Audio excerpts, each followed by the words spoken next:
Bonjour à toutes, bonjour à toutes. Merci d'être avec nous pour ce nouveau rendez-vous de la DITP consacré au campus de la Transfo, campus de la transformation, le centre de ressources et de formation au service des agents publics. Je vous prie de nous excuser pour ces quelques minutes de retard. Vous nous suivez sur la plateforme Livestorm. Vous avez aussi la possibilité de nous suivre sur Acteur Public TV. Vous tapez Acteur Public si vous avez des soucis de connexion. Vous pouvez aussi bien sûr nous suivre, vous nous suivez peut-être en replay. Vous aurez toute une série d'informations complémentaires sur le campus de la transformation. On en parle jusque 11 h avec mes différents invités. On vous présente le campus, son offre de services, et puis on mettra en avant des cas d'usage, si je puis dire, des expériences très, très abouties. Mais d'abord, la parole à vous deux. Grégoire Thiraud, bonjour. Bonjour. Chef du service Innovation Participation Citoyenne à la DITP. Ravi de vous retrouver. Vous venez régulièrement sur notre plateau, on en est très heureux. Soulmaz Alavigna, bonjour. Bonjour. Ravi de vous accueillir. Vous êtes chef du pôle campus de la transformation à la DITP. Vous connaissez, vous toutes, vous tous qui nous regardez, les règles du jeu à la droite de vos tablettes, de vos écrans. Vous avez la possibilité de poser des questions, les onglets questions, les onglets chat. N'hésitez pas. Première question, je me tourne vers vous, Grégoire Thiraud. Est-ce que vous pouvez nous rappeler ce qu'est le campus de la transformation? À quels besoins répondait-il lors de son lancement? Alors le campus de la transformation, c'est un programme qui vise à enrichir quelque part le logiciel de compétences des agents publics pour qu'ils soient en capacité de construire une action publique plus efficace, également plus simple, et de conduire des projets de transformation. Et donc, on l'a conçu à la DITP comme une forme de centre de ressources et de formation de référence auquel tous les agents publics peuvent se tourner dès lors ils veulent transformer la manière d'agir au quotidien, porter un projet ou diriger une direction, une structure publique. Donc, il a vocation à permettre à 5 millions d'agents publics de pouvoir apprendre à construire et à fabriquer différemment l'action publique au quotidien. Donc, c'est vraiment un programme de diffusion et finalement de possibilité d'incarner ce principe de mutabilité qui est au cœur du service public, de donner les outils aux agents publics d'être acteurs de la transformation publique, de libérer l'énergie publique. Il ne suffit pas de faire de l'injonction, encore faut-il pouvoir outiller les agents publics pour qu'ils soient en capacité de le faire. Et c'est l'objectif du campus de la transformation, qui est un programme qui est à la fois dans le réel, puisque c'est des programmes de formation en présentiel, mais aussi via un outil numérique qu'on a lancé en fin d'année 2024 sur modernisation.gouv.fr. Vous trouverez beaucoup de choses qui pourront vous aider.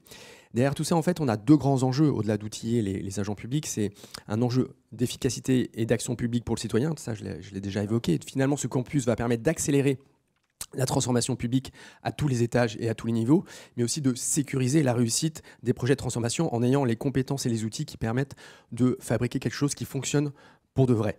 Le second enjeu aussi derrière tout ça, c'est un enjeu d'autonomie et d'économie finalement. On a un moment où on a besoin d'être très sobre en matière de dépenses publiques.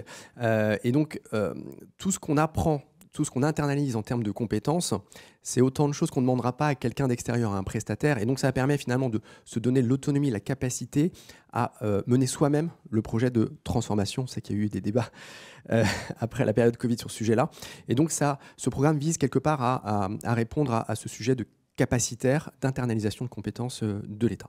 Merci beaucoup. Vous êtes plus de 1200 personnes inscrites à nous suivre ce matin. Donc sur la plateforme Livestorm, si vous avez des soucis de connexion avec la plateforme, ça peut arriver. Vous pouvez suivre également cet échange qui est diffusé en direct sur Acteur Public TV.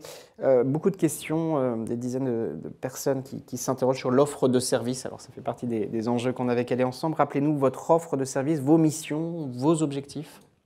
Alors, les trois grands objectifs du point de vue des agents publics qui sont associés à ce programme Campus de la transformation, d'abord, c'est effectivement de former aux méthodes et aux outils de la transformation publique. Donc ça, c'est un premier point qui est assez clair, parce que notamment, mener un programme de transformation, ce n'est pas quelque chose qu'on apprend nécessairement en formation initiale quand on est agent public. La deuxième chose, le deuxième objectif, c'est de finalement par cet apprentissage via des modules de formation, via le portage de projets, c'est de diffuser une culture d'innovation et de changement de l'administration. Donc derrière tout ça, derrière cette capacité, cette encapacitation des agents, Il y a l'espoir de pouvoir amener à un changement de culture au sein de l'administration, à libérer l'énergie, prendre des risques, porter des projets, plutôt que d'appliquer des circulaires et d'être sur cette culture de la norme et des moyens et descendante, exactement. Et derrière tout ça aussi, ce troisième grand objectif du campus, c'est d'essayer de rassembler justement cette communauté d'agents publics qui sont soit experts, soit des ambassadeurs de l'innovation et de la transformation publique, pour les mettre en réseau et faire en sorte qu'ils puissent davantage rayonner et diffuser ces compétences. Alors derrière ces trois grands objectifs, on a une offre de services qui est à double détente. Je dirais, il y a d'abord effectivement plus classiquement accès à des formations en présentiel ou en distanciel via des modules de formation en ligne, ou, et ça c'est peut-être la partie la plus originale de ce campus de la transformation, il y a une seconde fonctionnalité qui est la possibilité d'être accompagné par des experts, par des structures d'innovation et de transformation quand on est un agent public qui porte un projet de transformation.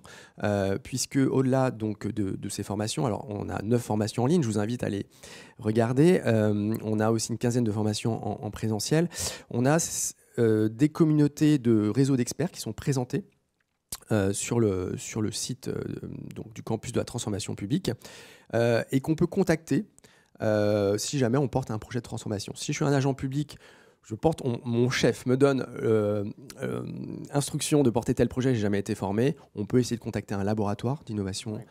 Donc on a le réseau des 136 laboratoires d'innovation publics qui sont référencés sur le site et on peut les contacter. Si on est un peu plus avancé, un agent public un peu plus avancé, on sait qu'on a un besoin particulier en facilitation, en co-développement, éventuellement en design. On peut faire une demande via un petit formulaire en ligne et nous on va essayer d'apparier le besoin avec la demande.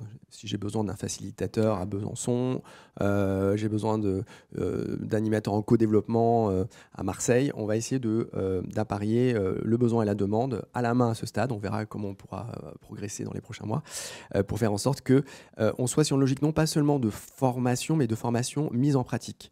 Ce qui est très important pour nous, c'est que les Anglais, cet apprentissage soit, comme les Anglais disent, soit fait selon l'approche learning by doing, l'apprentissage par l'application.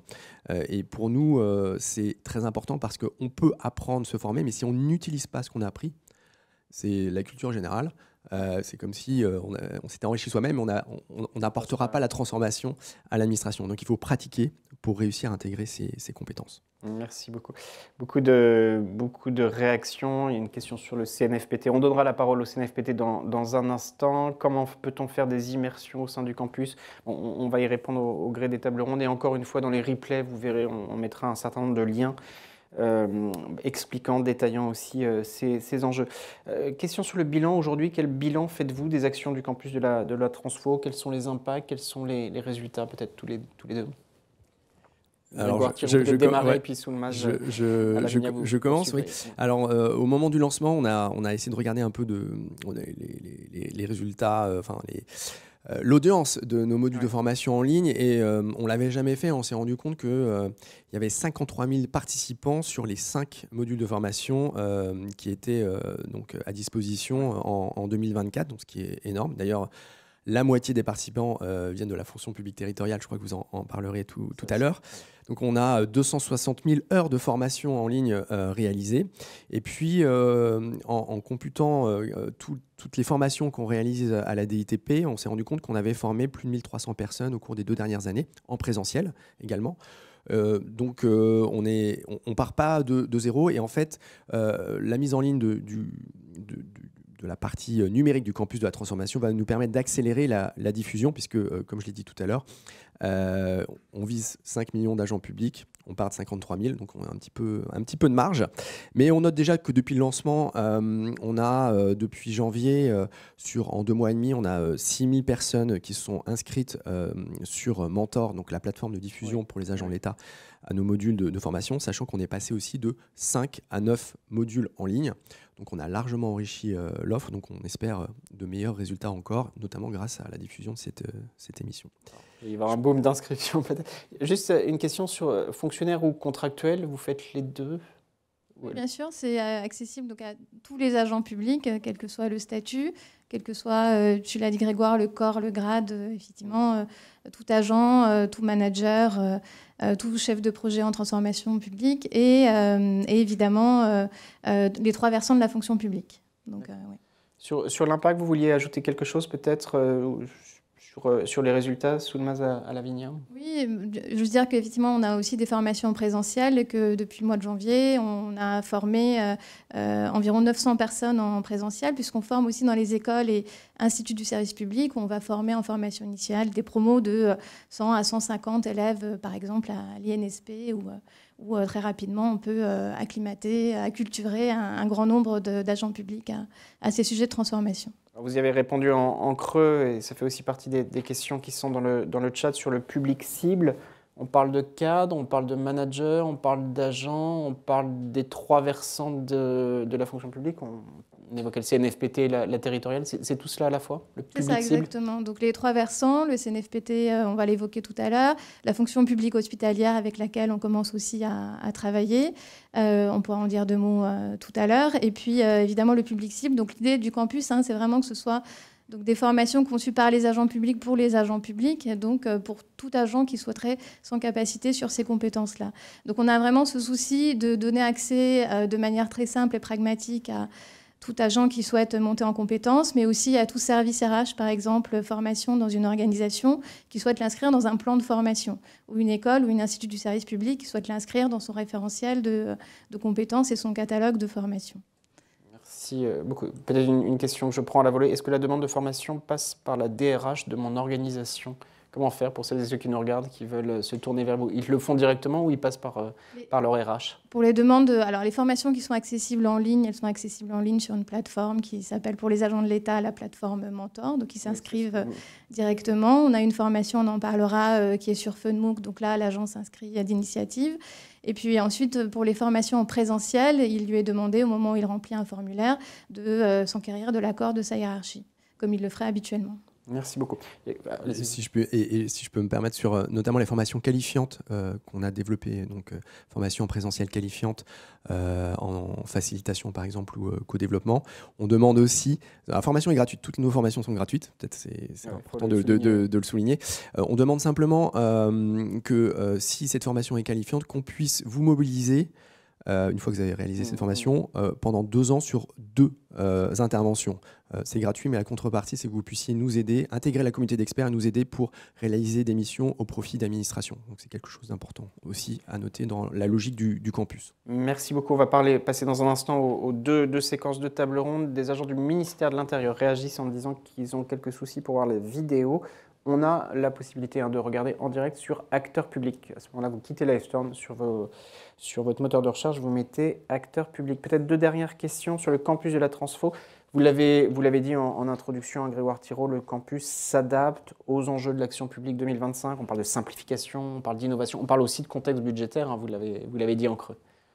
Tout à fait. Alors, notamment, il faut savoir que l'accès aux formations n'est pas structuré seulement par compétences, sciences comportementales, design, etc., mais il est structuré aussi essentiellement par objectifs de transformation, pour aider les agents publics pour se repérer dans le contenu, le catalogue de formation. Et donc globalement, on a 6 axes de transformation qui sont améliorer le service au public, donc ça peut être intéressant effectivement si on est au contact du public, co-construire l'action publique, parce qu'on est à un moment de notre histoire où il faut qu'on puisse intégrer la parole du citoyen et de l'ensemble des parties prenantes.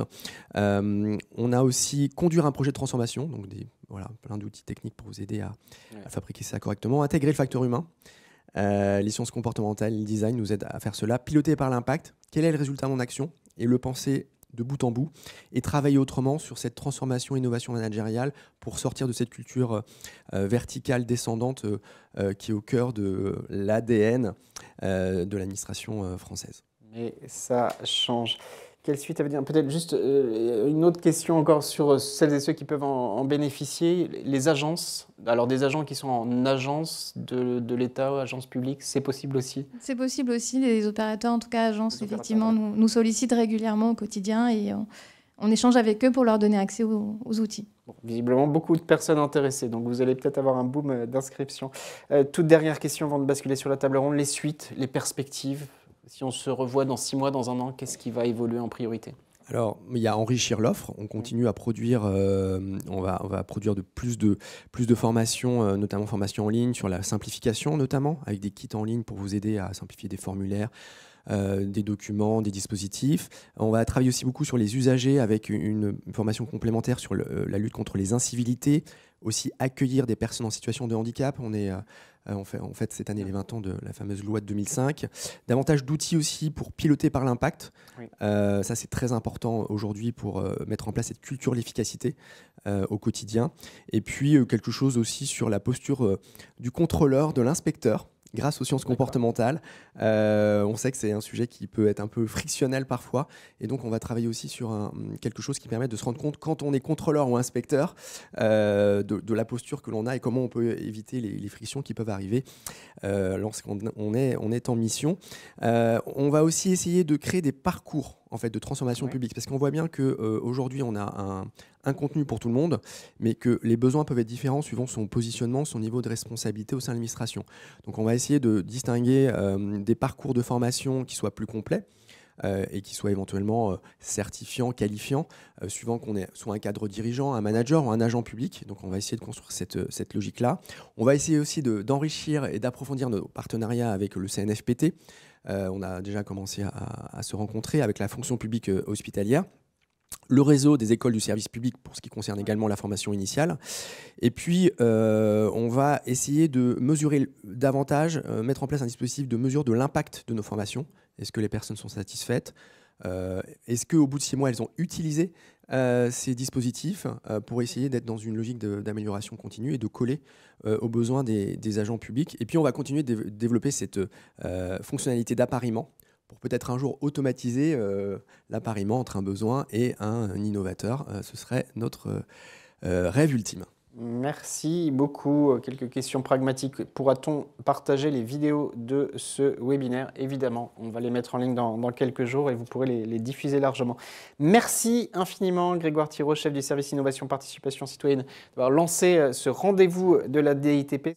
Le campus de la transformation publique, c'est le centre de ressources et de formation pour développer les compétences de transformation des agents publics. Le campus propose aux agents publics des formations en ligne et en présentiel, des outils pratiques, des mises en relation avec des communautés d'experts de la transformation publique et des laboratoires d'innovation publique dans 9 domaines. Conduite de projet, design de service, impact et évaluation, intelligence collective, participation citoyenne, qualité de service, sciences comportementales, simplification, transformation managériale. Pour découvrir l'offre du campus, rendez-vous sur le site de la Direction interministérielle de la transformation publique, modernisation.gouv.fr et cliquez sur la rubrique Campus de la transformation publique. En cliquant sur le bouton Découvrez le catalogue, vous retrouverez l'ensemble des formations, outils et experts du campus. Pour trouver ce qui vous correspond, vous pouvez sélectionner l'objectif de votre projet, la compétence que vous souhaitez acquérir ou le type de ressources. Vous pouvez même croiser ces 3 critères. Le campus vous propose 3 types de formations. Des formations qualifiantes, des formations pour accompagner le succès de vos projets de transformation, des formations pour favoriser l'adoption de méthodes innovantes. Le campus, ce sont aussi plus de 50 outils en ligne pour mener à bien votre projet de transformation. Si vous souhaitez être accompagné, le campus vous met en relation avec plus de 1300 experts et plus de 130 laboratoires d'innovation publique. Vous êtes agent public? Retrouvez toutes les ressources du campus sur le site modernisation.gouv.fr.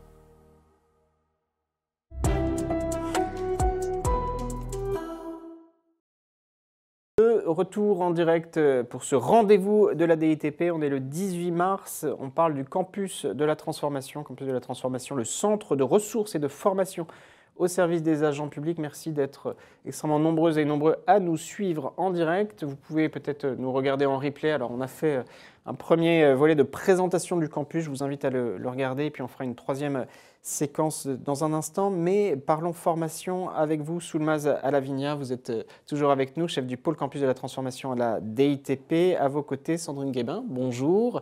Vous êtes chef du pôle intelligence collective et transformation managériale à la direction générale de la gendarmerie nationale. Vous nous expliquerez comment vous avez fait appel au campus. Et à vos côtés, François Meyer. Bonjour. Bonjour. Merci d'être avec nous. Vous êtes directeur de l'offre numérique événementielle au CNFPT, le Centre national de la fonction publique territoriale. Pour lancer la discussion, Soulmaz Alavinia, je vous laisse la parole. Pourquoi était-il important de donner la parole à la gendarmerie, au CNFPT? Quels sont les messages que vous portez ce matin?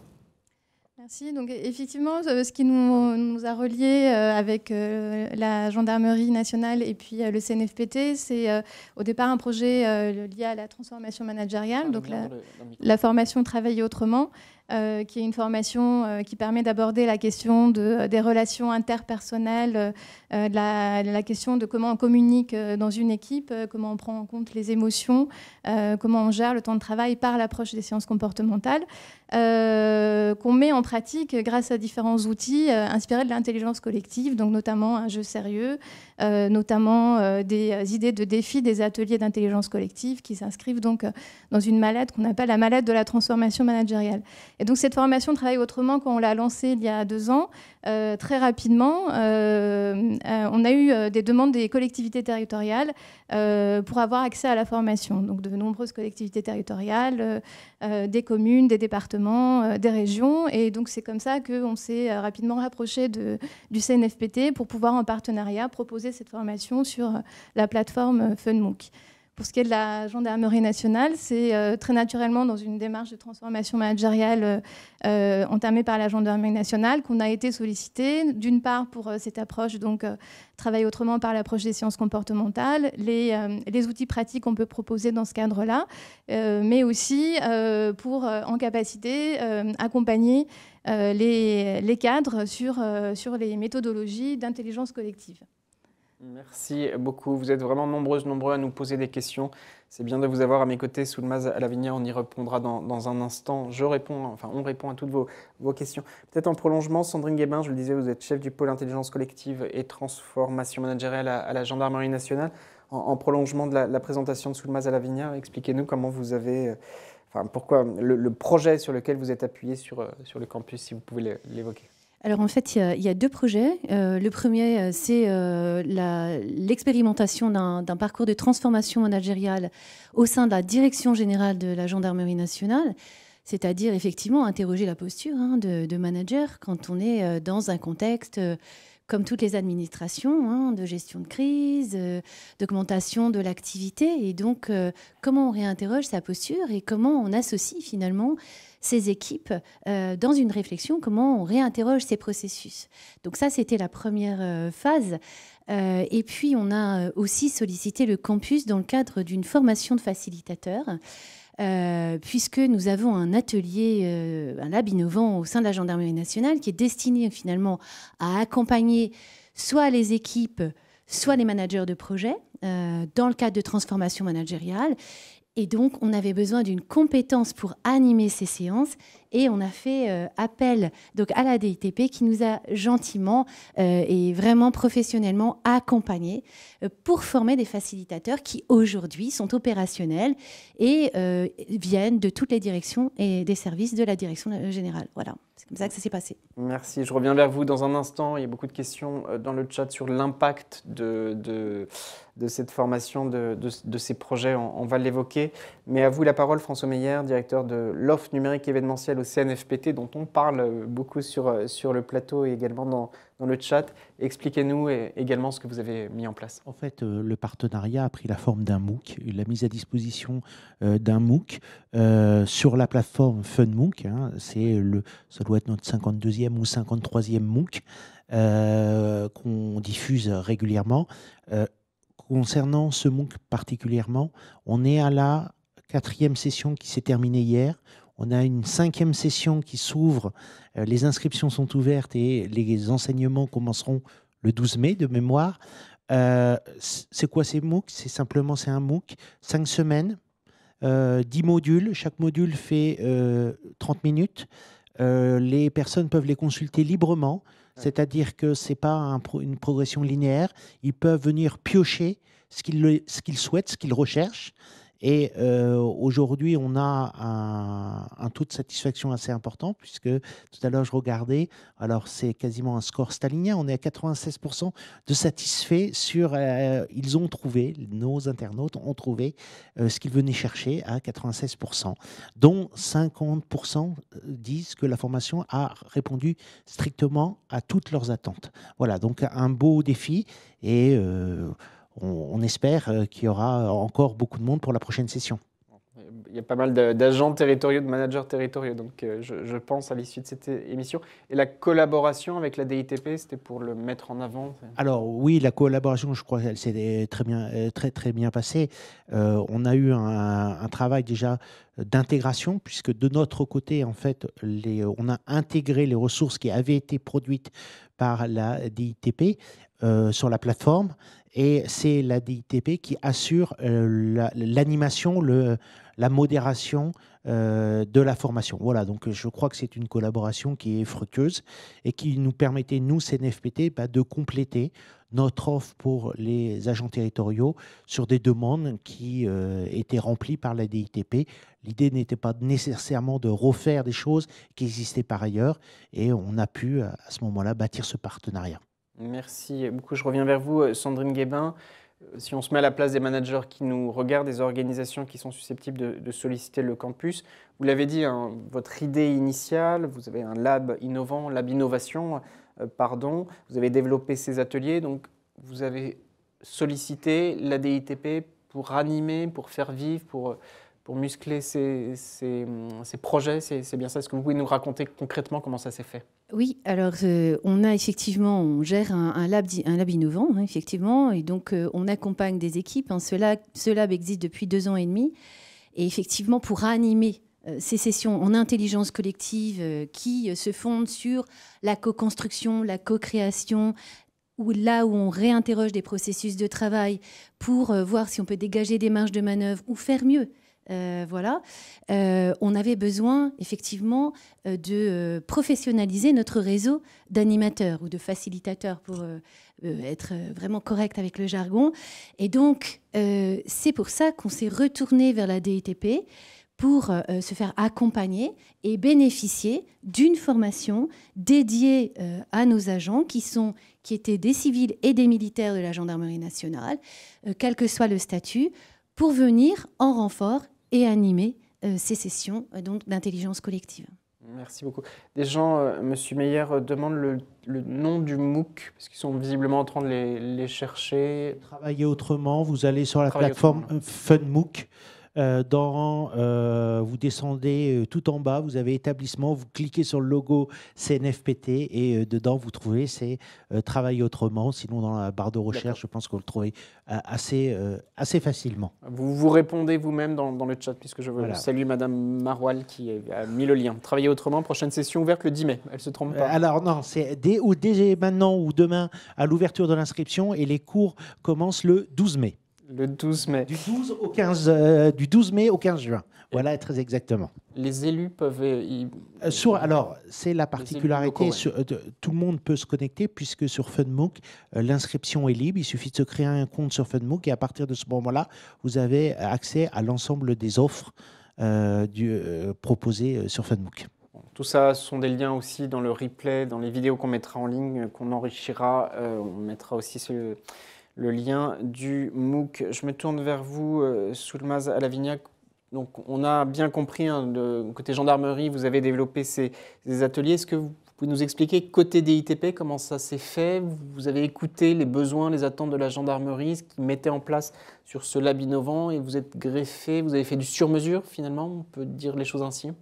Oui, de manière générale, les formations que l'on conçoit et les accompagnements qu'on réalise, on les teste, on les expérimente et on les réajuste au regard de ce qu'on pratique avec les administrations et ce qu'elles nous font remonter comme besoin. Donc effectivement, en l'occurrence, il y a eu un temps d'analyse du besoin et de partage des enjeux stratégiques de la gendarmerie nationale, ce qui nous a permis à la fois, nous, sur la base de nos contenus pédagogiques et eux, sur la base de leurs orientations stratégiques, de proposer une formation sur mesure adaptée à leur contexte. L'idée, c'était que ce soit opérationnel et applicable dans leur quotidien en tenant compte aussi des enjeux et des contraintes de l'organisation dans laquelle ils sont et de leur culture propre. Donc clairement, co-construction, collaboration, étroite collaboration. En termes de... Vous avez parlé d'une session d'intelligence collective, c'est bien ça? Est-ce que vous pouvez nous expliquer ce que vous avez mis en avant? Est-ce que vos cadres ont découvert des choses qu'ils méconnaissaient? Quels sont les retours finalement? Alors d'abord, les retours sont très bons puisqu'on a cette journée de sensibilisation finalement à l'intelligence collective dans le cadre du parcours de transformation managériale a eu lieu en décembre dernier et donc on a interrogé nos cadres puisqu'on évalue systématiquement la manière dont ça se passe et on a eu un excellent retour. L'idée, c'était effectivement de proposer à nos managers une façon, un outil à mobiliser quand on commence un projet, quand on manage son équipe, quand on rencontre une difficulté. Et c'était de pouvoir ouvrir en fait le spectre des outils que l'on peut mettre en place. Et finalement, au retour, on se rend compte que la sensibilisation a marché. D'abord parce que c'est appliqué au sein des équipes, puisque ça, c'est le retour de notre sondage. Et deuxièmement, parce qu'effectivement, ils viennent plus vers l'atelier maintenant, vers donc le lab innovant de la Gendarmerie nationale, pour aussi bénéficier de sessions qu'ils ne peuvent animer eux-mêmes, parce que beaucoup de parties prenantes qui interviennent, et donc ils ont aussi besoin d'être accompagnés. Voilà. Merci beaucoup. C'est quoi la suite sur ces MOOC, les projets? Puisque alors je vois Madame Marwal, que je salue fortement, nous explique que le Fun MOOC est ouvert à toutes et tous. Et alors, il y a une première évolution, c'est aujourd'hui, ces formations sont diffusées sur FunMOOC en accès libre. Oui. On a différentes collectivités qui nous demandent de pouvoir les avoir en mode privatif via notre LMS, notre plateforme de formation à distance. Donc, on va intégrer ces formations assez rapidement dans les prochaines semaines sur notre LMS pour pouvoir les proposer aussi aux collectivités dans le cadre d'une inscription plus formelle, comme toutes nos activités de formation. Ça aura un avantage, c'est que sur FunMOOC, il n'y a pas d'attestation de formation, il n'y a pas de badge, les gens se forment librement, mais ne reçoivent pas d'attestation. Le fait de passer via notre plateforme Formadis, le LMS du CNFPT, on pourra délivrer des attestations et on pourra aussi avoir un meilleur tracking des formations. Voilà, donc ça c'est à court terme, dans les prochaines semaines. Et puis, tout à l'heure, ça a été évoqué, il y a des négociations qui ont débuté la semaine dernière pour étendre et proposer de nouvelles formations dans le cadre du partenariat avec la DITP pour nos agents. Je pense que ça va aboutir assez rapidement. Nous, on doit soumettre ces projets à nos instances pour qu'elles en délibèrent. Et dans la foulée, je pense que d'ici le septembre, octobre, on pourra voir apparaître de nouvelles formations coproduites ensemble. Très, très bien. Une personne qui dit: des formations en présentiel seront-elles organisées au sein des territoires en déconcentré? Ça, c'est l'autre volet du CNFPT. Vous intervenez Oui, à ce stade, pour l'instant, les formations en présentiel ne sont pas dans le cadre du partenariat. Peut-être qu'elles le seront après, en sachant que nous-mêmes, dans notre propre offre, nous avons déjà des formations à la transformation publique dans nos formations classiques. Vous voulez ajouter quelque chose peut-être sur la suite, le prolongement, les actions à venir? Oui, peut-être juste sur les formations en présentiel dans les territoires. Nous, on pilote, Grégoire l'a dit, un réseau des laboratoires d'innovation publique qui peuvent proposer et relayer des formations dans les territoires. On forme aussi aujourd'hui des formateurs internes. Donc l'idée, c'est qu'ensuite les agents retournent dans administrations sur les territoires et peuvent former des réseaux de facilitateurs, d'animateurs de co-développement dans les régions. Effectivement, dans les projets de partenariat à venir avec le CNFPT, il y a notamment la formation Incivilité qui attire encore beaucoup les agents publics puisqu'il répond à des enjeux fondamentaux pour ceux qui sont au contact du public et pour les managers qui les accompagnent. Et donc ça aussi, c'est un de nos prochains chantiers. Et peut-être dire aussi que la fonction publique hospitalière, aujourd'hui, je faire la porte-parole, c'est-à-dire qu'on leur a donné aussi accès, c'est-à-dire pour la PHP, en tout cas les hôpitaux de Paris, à la formation Travailler autrement, qu'ils ont déployée, et en l'accompagnant donc du jeu de cartes Travailler autrement, qui permet vraiment de partager en équipe et de parler ensemble de la manière dont on travaille ensemble, et que c'est un fort succès chez eux aussi, cette formation. Merci beaucoup.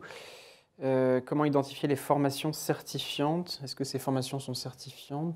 Alors, il y a des formations qui sont en tout cas qualifiantes pour permettre ensuite de pouvoir exercer les fonctions de facilitateur d'intelligence collective, les fonctions d'animateur de co-développement. Et puis aussi, dans le cadre du campus, on propose des formations qui sont proposées par l'agence du conseil interne de la DITP, et notamment une formation à l'excellence opérationnelle qui est celle-ci certifiante, effectivement. Merci beaucoup. Il y a une question, alors pouvez-vous préciser les aspects relatifs au métier de l'inspection et du contrôle? Est-ce que ça fait partie, ou on en parlera après?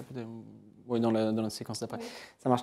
On va basculer sur la deuxième table ronde. Je vais peut-être prendre 2-3 questions, mais peut-être un mot de conclusion à tous les deux, si vous voulez. Beaucoup de managers, beaucoup d'agents qui posent énormément de questions. Qu'est-ce que vous leur dites? Finalement, quels conseils vous leur donneriez sur la manière de saisir, d'appréhender, de travailler avec le campus de la transformation? Qu'est-ce que vous leur dites? C'est adapté à tout projet, c'est de la co-construction, donc ça se fait sereinement. Il y a de l'impact, vous l'avez dit tous les deux, il y a des chiffres concrets qui montrent que ça se transforme. Qu'est-ce que vous diriez peut-être en conclusion? D'abord, je dirais que le contact est très simple et qu'effectivement, il y a une très grande écoute de la part de la DITP quand on amène nos projets. Donc ça, c'est très appréciable pour nous. D'avoir une contextualisation et puis une adaptation aussi à notre monde. Parce que nous, je rappelle qu'on est quand même dans un monde militaire, donc il faut quand même s'adapter un petit peu à nos façons de faire et à la culture et à l'ADN, puisqu'on parlait d'ADN tout à l'heure. Ça, c'est la première chose. Et je pense que dans le cadre de parcours de transformation managériale, si vous voulez, tous les aspects d'intelligence collective, tout ce qui parle des sciences comportementales, vont aller apporter des outils supplémentaires au cadre. En fait, finalement, c'est en quoi ça a une valeur ajoutée pour moi en tant que manager, de connaître tout ça. Et qu'est-ce que ça m'apporte? Et ça, la DITP là-dessus est très claire. Et il suffit de saisir ou de taper à la porte pour avoir les réponses et pour pouvoir accéder à ces formations. Donc très simple, efficace, et puis une équipe très agréable, je dois le dire. Voilà, merci beaucoup. Et donc des projets qui vont continuer à se développer. On vous redonnera la parole dans quelques temps, si vous voulez bien. François Meyer, alors vous avez dit les projets, l'ouverture, mais peut-être sur la manière dont s'est fait la collaboration pour celles et ceux qui nous regardent, qui se poseraient la question. La manière, alors, elle s'est fait très simplement. Je crois que ça a été très fluide entre les équipes. Il y a eu, alors comme toujours, des petits soucis au départ techniques de compatibilité des modules, mais ça s'est réglé. Et aujourd'hui, je crois qu'on a appris ensemble à faire ces transferts de modules. Et voilà, je dirais, de notre côté, mais je sais pas si c'est partagé avec la DITP, ça s'est très très bien passé et on est content. En plus, c'est quelque chose qui est assez régulier. Je vous dis, c'est une session tous les trimestres. Tous les trimestres, on fait une session de 5 semaines et je ne peux que vous inciter à vous inscrire pour découvrir. C'est libre, facile d'accès.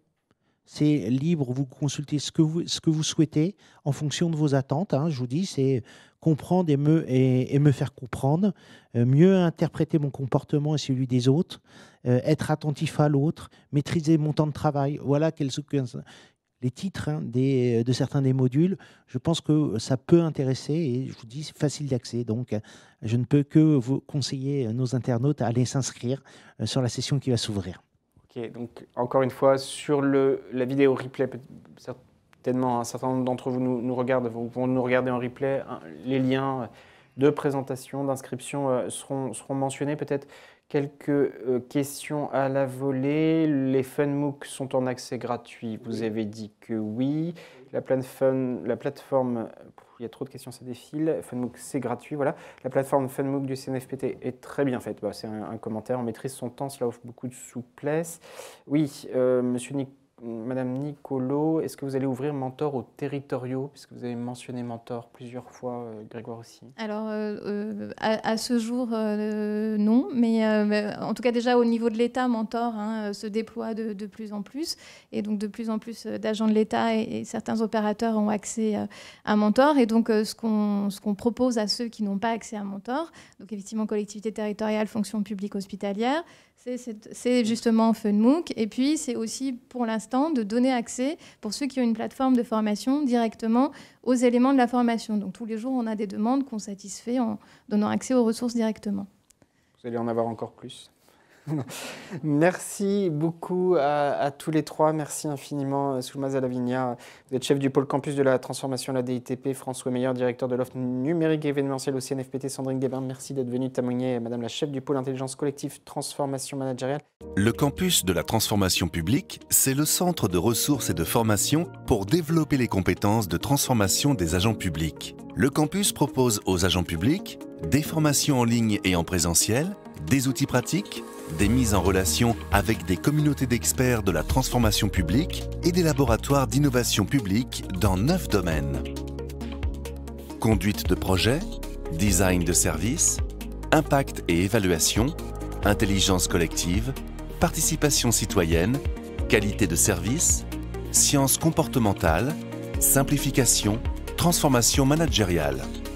Pour découvrir l'offre du campus, rendez-vous sur le site de la Direction interministérielle de la transformation publique, modernisation.gouv.fr et cliquez sur la rubrique Campus de la transformation publique. En cliquant sur le bouton Découvrez le catalogue, vous retrouverez l'ensemble des formations, outils et experts du campus.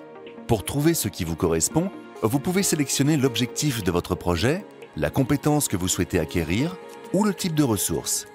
Vous pouvez même croiser ces 3 critères. Le campus vous propose 3 types de formations. Des formations qualifiantes, des formations pour accompagner le succès de vos projets de transformation, des formations pour favoriser l'adoption de méthodes innovantes. Le campus, ce sont aussi plus de 50 outils en ligne pour mener à bien votre projet de transformation. Si vous souhaitez être accompagné, le campus vous met en relation avec plus de 1300 experts et plus de 130 laboratoires d'innovation publique. Vous êtes agent public? Retrouvez toutes les ressources du campus sur le site modernisation.gouv.fr.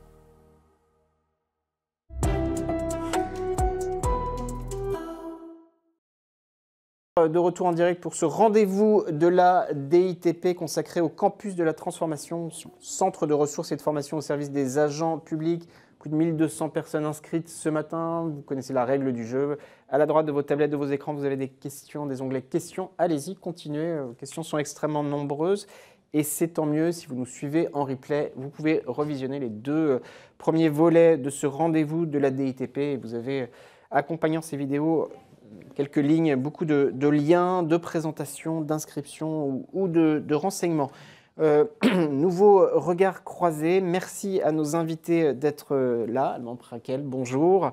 Bonjour. Albin Praquin, pardon. Vous êtes responsable du pôle intelligence collective à la DITP. Merci de nous avoir rejoints. Pélagie Lebrun, bonjour. Bonjour. Vous êtes chargé de mission analyse et suivi des stratégies immobilières à la DIE, direction de l'immobilier de l'État. Vous nous expliquerez le projet que vous avez lancé avec la DITP. Sébastien Boixel, bonjour. Bonjour. Merci d'être avec nous, adjoint à la directrice de l'école académique de la formation continue à l'Académie de Versailles. Vous êtes par ailleurs responsable formation cadre et enseignant second degré. Hein. C'est bien cela. Je me tourne vers vous, Alban. Peut-être expliquez-nous sur ces enjeux de mise en réseau, pourquoi il était important de donner la parole à la DIE et à l'Académie de Versailles, et plus largement ce que vous mettez en place. Tout à fait, merci beaucoup Sylvain. Effectivement, on l'a compris, le campus fonctionne sur 2 jambes. Une jambe de montée en compétences des agents, donc de formation très concrète, et une deuxième jambe d'accompagnement par les experts. C'est aussi l'originalité du campus. Et donc, il paraissait intéressant dans cette petite séquence de pouvoir illustrer cette dimension d'accompagnement par des experts et de mise en relation que l'on peut établir via le campus de la transformation entre des besoins exprimés par les administrations et des experts, agents publics, qui sont formés aux méthodes que l'on met en avant sur le campus. Et donc très concrètement, c'est réussir à sécuriser et activer finalement une chaîne vertueuse entre formation des agents, animation de communauté d'experts et accompagnement projet. Et donc, au-delà de l'accompagnement que peut apporter la DITP sur certains projets, certaines sollicitations, pouvoir démultiplier l'action de transformation via ces réseaux, cette communauté d'experts que l'on mobilise sur l'ensemble des sujets que l'on couvre, la facilitation, on en a parlé, le co-développement, le coaching, le design, et justement être dans une logique de diffusion et d'essaimage. C'est extrêmement important. Pour les experts qui sont formés et qui sont amenés à intervenir en réponse à des besoins d'administration, c'est aussi un temps important. C'est un temps qui permet aussi de sortir un peu de son quotidien professionnel, de découvrir finalement d'autres enjeux, d'autres problématiques, et donc d'incarner très concrètement la transversalité, l'interministérialité. Et donc, c'est des temps, on a des retours des experts que l'on a pu mobiliser et mettre en relation avec les administrations, des retours toujours très, très positifs parce que ce sont des vrais temps d'inspiration. Et puis, ça contribue, on en parle depuis le début de la matinée, ça contribue aussi bien sûr à l'internalisation des compétences et à la capacité que l'administration a à se transformer elle-même, par elle-même, avec les compétences qu'elle développe en son cœur. Et donc, ça nous paraissait important d'avoir ce temps sur des sujets extrêmement variés, éducation nationale, immobilier de l'État, de pouvoir illustrer justement ce pilier mis en relation qu'offre aujourd'hui le campus et que le campus va encore développer dans les prochaines semaines, prochains mois. Merci beaucoup Alban Praquin. Alors, mise en relation, cas d'usage, comment ça se passe du côté de la DIE, direction de l'immobilier de l'État. En préparant notre échange de ce matin, vous nous expliquiez que vous avez voulu actualiser votre feuille de route de 2018 axée sur les enjeux d'énergie, c'est bien cela ? Oui, tout à fait. En fait, la DIE s'était dotée en 2018 d'une première feuille de route de transition énergétique de l'immobilier de l'État, qu'on a mis en œuvre évidemment depuis. Et cette première feuille était vraiment basée sur les aspects de gestion de l'énergie, qui était le sujet d'entrée finalement, et qui aujourd'hui s'élargit très très largement à tous les sujets de transition écologique. Donc ça va concerner la décarbonation, les matériaux biosourcés, la prise en compte de l'adaptation au changement climatique dans les stratégies immobilières, dans les opérations, et le lien avec plein d'autres sujets également. Donc il devenait nécessaire vraiment d'actualiser cette feuille de route. Et puis d'autre part, comme l'ADIE joue un rôle d'animation interministérielle de toute la fonction immobilière d'État, donc de toutes les administrations centrales, mais aussi des services de l'État en déconcentré qui, eux, sont sous l'égide du préfet de région pour ce qui est de l'aspect immobilier de la chose. On avait forcément besoin de réunir beaucoup d'acteurs et de co-construire cette feuille de route avec eux, cette nouvelle feuille de route, parce que fondamentalement, ce n'est pas la DIE toute seule qui applique les choses, ce sont les administrations occupantes, leurs fonctions immobilières, qui s'emparent des sujets et qui les déclinent opérationnellement avec leurs moyens également. Donc cet aspect de co-construction était vraiment essentiel pour nous. Merci beaucoup. On parlera des problématiques dans un instant dont vous êtes saisi. Sébastien Boixel, expliquez-nous de votre côté, appel à la DITP au campus pour former les personnels de direction au co-développement, c'est notamment cela ? Oui, c'est ça. Donc peut-être voilà, 2 mots de présentation de l'école académique de la formation continue. Donc l'EAFC a pour ambition de proposer une offre de formation plus lisible, plus accessible, plus cohérente et plus valorisante afin de mieux répondre aux besoins de tous les personnels de l'académie et de tous les territoires. Et donc l'offre de formation et de services permet à chaque personnel, tout au long de sa carrière, de faire évoluer ses pratiques professionnelles et de s'inscrire dans une dynamique individuelle et collective de développement professionnel. Donc l'Académie de Versailles, c'est 102 000 personnels. Pour les cadres, on est environ sur 1500 cadres au niveau de l'académie. Et donc, les cadres représentent les personnels de direction, les inspecteurs du premier degré et du second degré, et puis également aussi les cadres administratifs. Et donc, nous avons fait appel à la DITP pour former un groupe de personnel de direction et plus précisément des chefs d'établissement référents, c'est-à-dire les personnels de direction qui accompagnent les personnels de direction stagiaires, c'est-à-dire les lauréats de concours, de façon à pouvoir les accompagner dans les retours de situations professionnelles. Donc c'est pour ça qu'on a fait appel à la DITP pour justement nous accompagner et proposer une offre de formation autour du co-développement. Merci beaucoup. Alors, comment vous avez fait? Vous nous le dites dans un instant, mais je vous pose d'abord la question à vous, Pélagie Lebrun. D'abord sur les problématiques, adaptation au changement climatique, décarbonation, gestion de l'eau, est-ce que c'est bien sur ça? les sujets traités, oui, tout à fait. Ouais. En fait, on souhaitait élargir aux différents aspects qui gravitent autour de l'immobilier et qui ont un lien avec la transition écologique. Donc, il y a toujours un axe encore assez fort sur la gestion de l'énergie et sur sa décarbonation. On parle de changer de source de chauffage, de passer du gaz à autre chose qui ne soit plus une énergie fossile, par exemple. Il y a également un axe de plus en plus important sur l'utilisation des matériaux, à la fois l'économie de matériaux, le réemploi, mais également l'utilisation de matériaux biosourcés dans les nouvelles opérations ou dans les rénovations. On a également l'intégration de tout ce qui est sujet de gestion de l'eau, de prise en compte de la biodiversité. Alors, on parle d'immobilier, ça peut paraître curieux, mais en fait, il y a les abords des bâtiments qui jouent un rôle aussi en termes d'artificialisation de surface, en termes de préservation d'espèces, en termes de couvert végétal, qui lui-même joue aussi un rôle sur un autre axe de cette feuille de route, qui est l'adaptation au changement climatique. Parce que le couvert végétal, on en parle de plus en plus, par exemple, dans les phénomènes d'îlots de chaleur urbains, mais sur plein d'autres sujets. L'adaptation au changement climatique, pourquoi c'est un axe très important de cette feuille de route? Tout simplement parce qu'une des conditions d'exercice du service public, de continuité de nos missions, c'est notamment le fait que l'immobilier dans lequel elle s'exerce permette cette continuité d'activité. Et puis, il y a également un axe de cette nouvelle feuille de route qui, lui, a trait à toutes les actions à bénéfices multiples, comme par exemple la sobriété des surfaces. Une sobriété de surface avec la densification des espaces de travail en lien avec les façons de travailler autrement, hein, ce qui fait aussi le lien avec la table ronde précédente. Ça permet de cocher plusieurs cases parce que ça fait moins de surface à adapter, ça fait moins de matériaux pour construire, ça fait moins de ressources utilisées, etc., etc. Donc ça, et moins d'énergie également consommée. Donc ça, c'est les différents aspects. Merci beaucoup. Vous allez nous expliquer vos deux groupes de travail.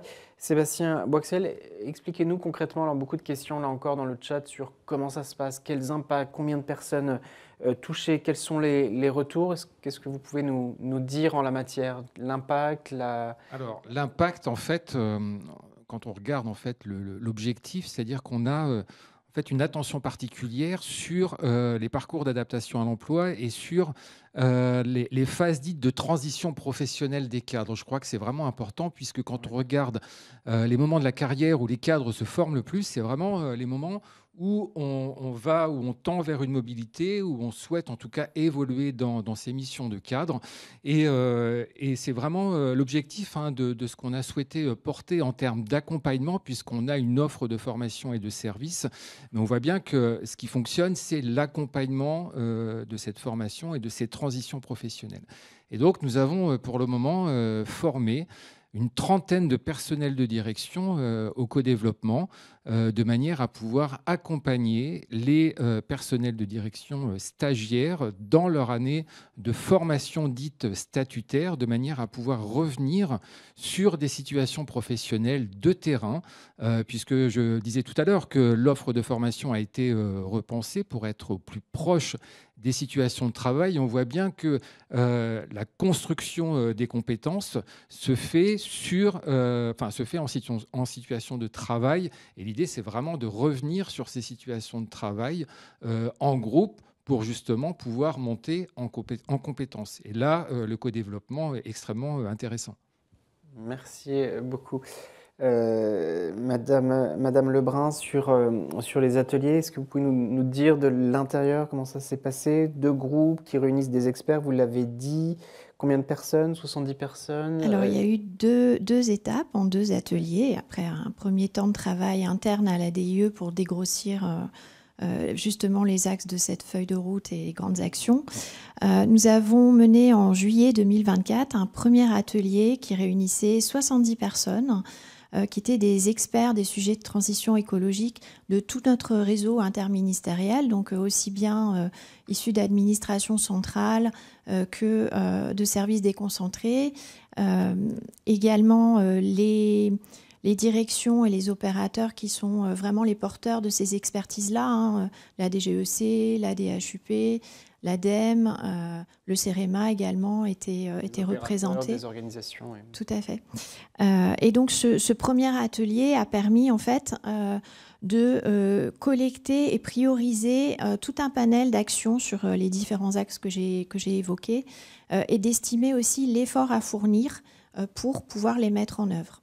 Donc à l'issue de cette première journée d'atelier, on a retravaillé une structuration de notre pré-feuille de route qui a servi de base à un deuxième atelier qui, lui, a réuni une 50aine de personnes qui étaient vraiment les décideurs, les décisionnaires de la fonction immobilière de l'État au sein des secrétariats généraux de ministères, au sein des SGAR également pour les régions, toujours avec nos principaux interlocuteurs régaliens, on va dire, sur ces questions-là.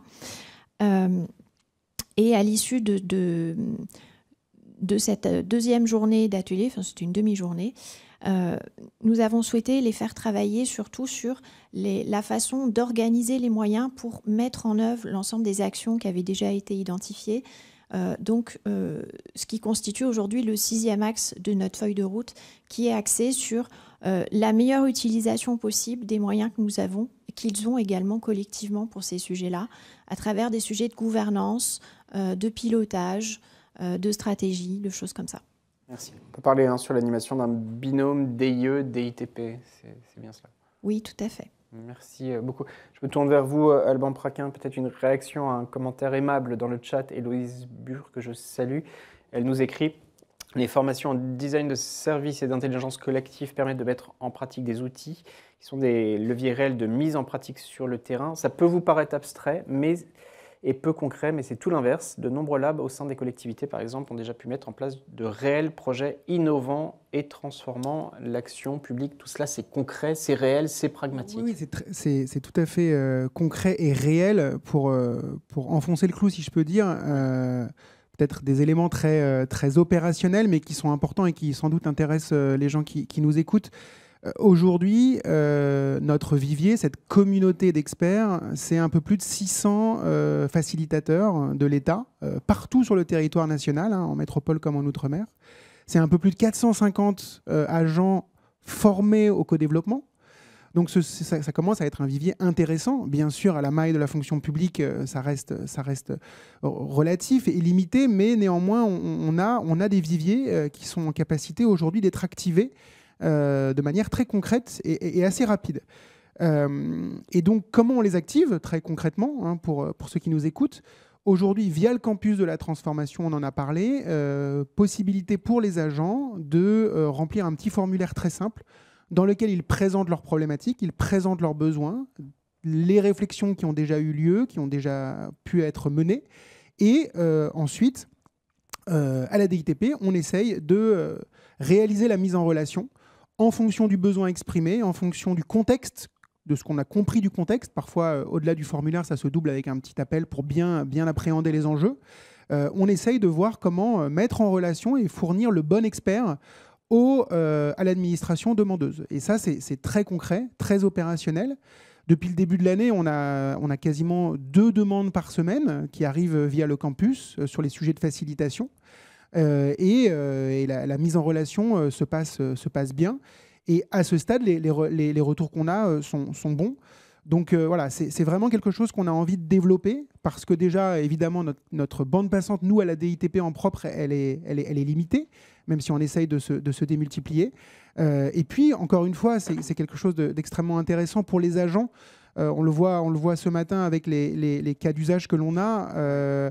Éducation nationale, immobilier de l'État, gendarmerie, enfin voilà, des contextes de politique publique extrêmement variés. Et donc pour les agents experts qui ont été formés, la capacité de se projeter sur des thématiques qui ne sont pas les thématiques que l'on traite au quotidien. Alors bien sûr, on ne demande pas à ces agents de devenir experts du fond des sujets, experts des politiques publiques, mais de pouvoir amener la compétence fonctionnelle qu'ils ont développée grâce au campus sur les événements, sur les projets de ces administrations. Donc vraiment, il y a vraiment une idée de boucle vertueuse pour tout le monde, de gagnant-gagnant. C'est pour ça qu'on croit beaucoup en cette mise en relation et en ces enjeux de mise en relation. Sébastien Boxel, peut-être en prolongement, des formateurs interministériels sur des formations spécifiques. Alban parle de boucle vertueuse. Voilà, ça infuse, ça porte un changement structurel. Oui, alors moi je trouve intéressant en fait de souligner en fait que c'est l'accompagnement au changement avec cet effet transformant. Je crois que c'est important de le souligner. Ouais. Et c'est là que l'appui de la DITP est intéressant, puisqu'on n'est pas sur une formation, mais on est bien sur un enjeu de transformation. On voit bien qu'on a des enjeux et ça commence à infuser au niveau des individus et au niveau collectif. Donc sur les individus, on a bien évidemment, on voit les enjeux sur le développement des compétences managériales et de pilotage. On le disait tout à l'heure, c'est vraiment un enjeu essentiel. Ça permet aussi de prendre du recul sur sa pratique, puisque l'objectif, c'est de permettre justement de réfléchir à sa propre pratique. Et c'est vraiment ça l'enjeu de cette approche un peu transformante. Et puis, je crois beaucoup à cette question du renforcement du sentiment d'appartenance, en particulier le fait justement de participer à un processus collaboratif. Les personnels d'encadrement renforcent finalement leur lien avec leurs pairs, et ce qui améliore la cohésion et ce qui leur permet, moi je pense vraiment, de construire leur réseau professionnel. Et la question de l'effet réseau, pour moi, est fondamentale dans le développement professionnel des cadres. Donc c'est vraiment cette évolution, cette construction évidemment du réseau. Et puis un point peut-être sur l'organisation avec... commence à voir les bénéfices. Donc l'amélioration de la performance collective, je crois qu'on peut en parler. Des questions d'innovation et d'adaptation, parce qu'il y a aussi un enjeu d'adaptation aux situations. Et puis le renforcement de la culture collaborative, puisque le co-développement soutient une culture de collaboration entre pairs. Et ça, je pense que ça va peut-être se construire dans la durée. On est au début, mais l'idée, c'est quand même d'avancer sur cette thématique. Merci beaucoup. En prolongement, Pélagie Lebrun, alors, M. Boxel, vous dites plein de mots-clés impactants. Je retiens notamment l'effet réseau, puis cet enjeu d'efficacité. On est là sur des formations, sur des accompagnements, sur des co-constructions qui visent à une efficacité renforcée des organisations dans un contexte, Alban l'a rappelé, ou Grégoire aussi, contexte budgétaire particulier. Tout à fait.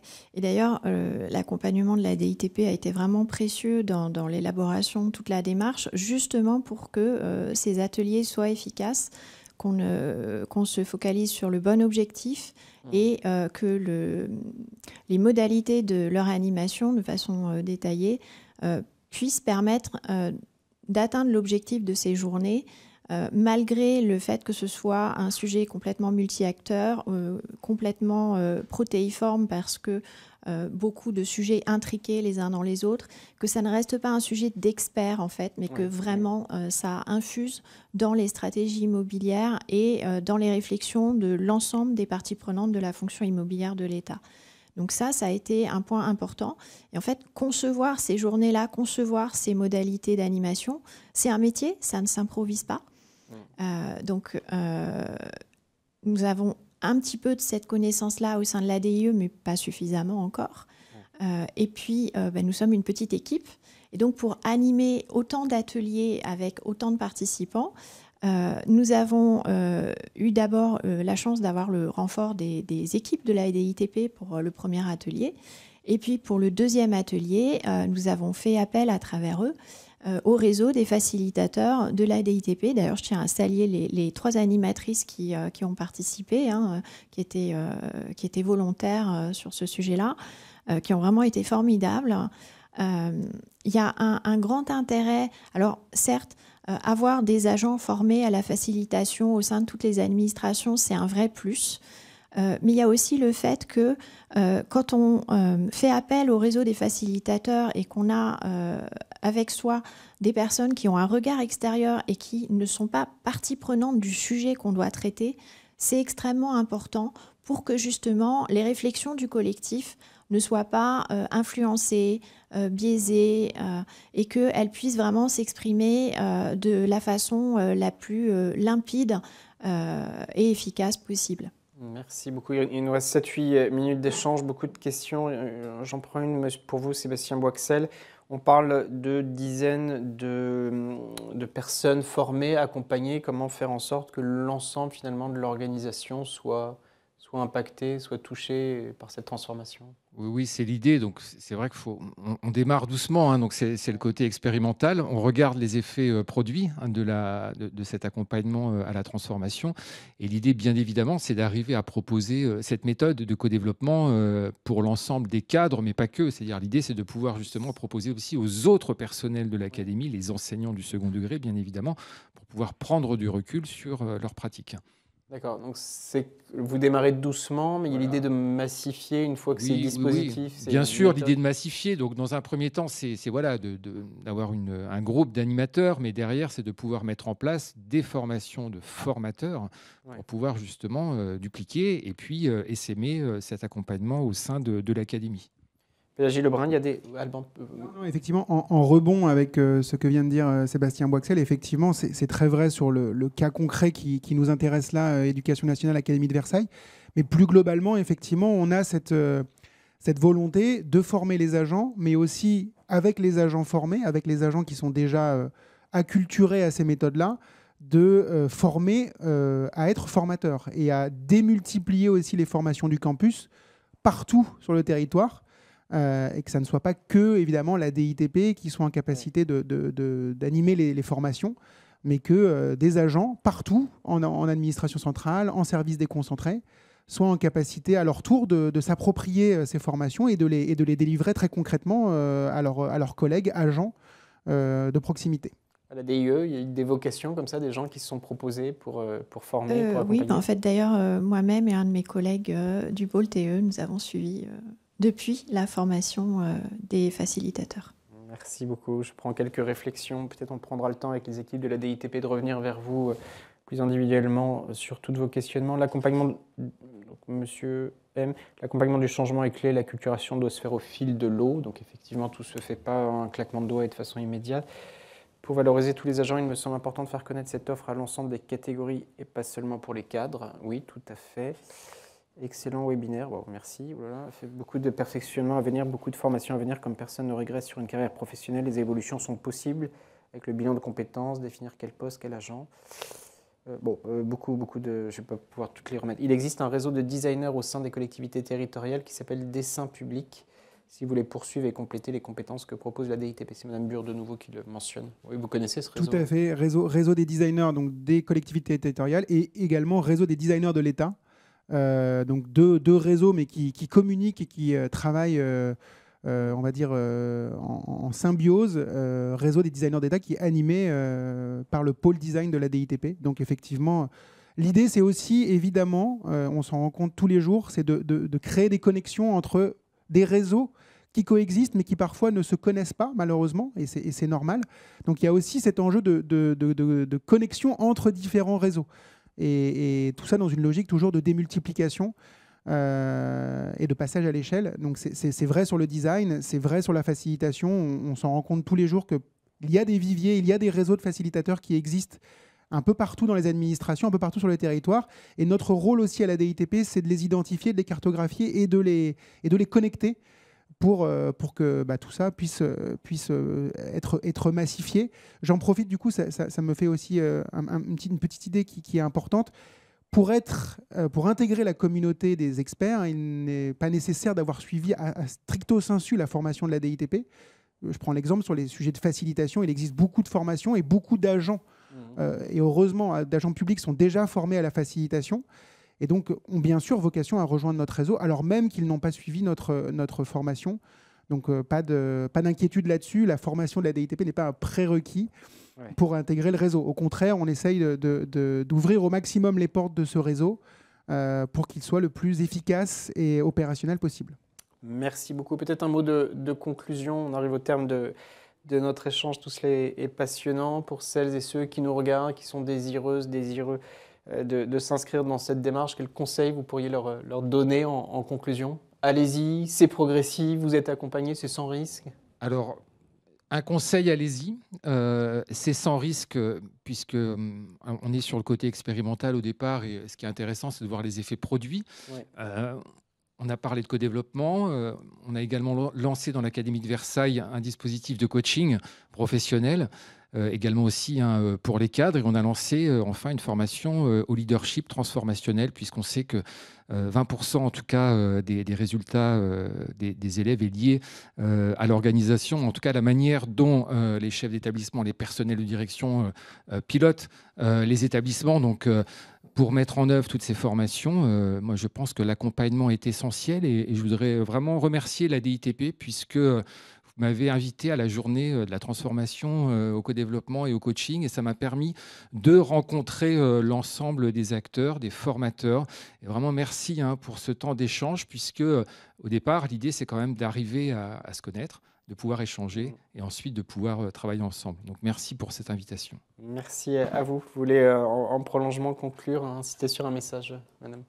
Moi je conclurai en disant que c'est effectivement une source humainement très riche d'échanges, de mise en perspective également, qui permettent même pour soi de prendre un petit peu de la hauteur par rapport à ce qu'on fait au quotidien, et à adopter d'autres perspectives et quelque part à revenir dans le jeu avec d'autres ressources.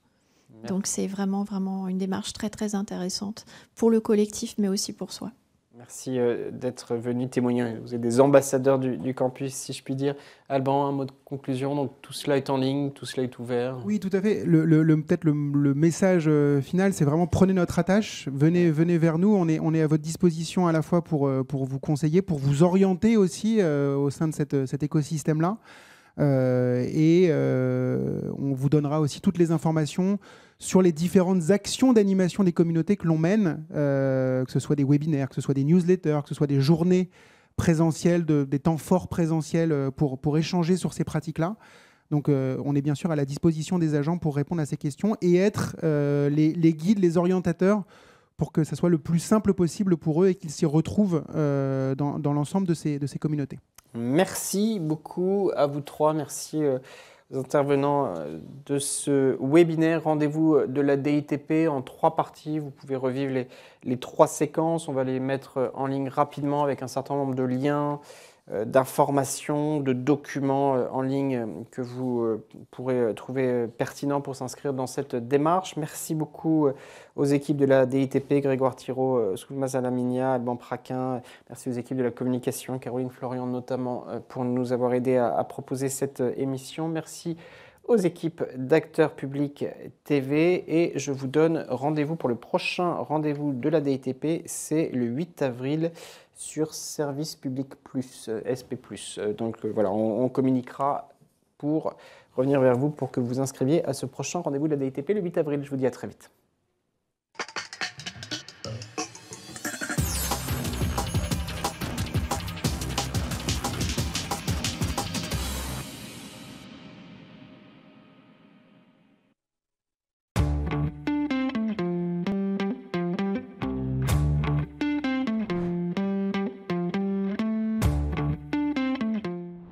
Bonjour à toutes, bonjour à tous, rebonjour, de retour en direct pour ce rendez-vous de la DITP consacré au campus de la transformation, centre de ressources et de formation au service des agents publics.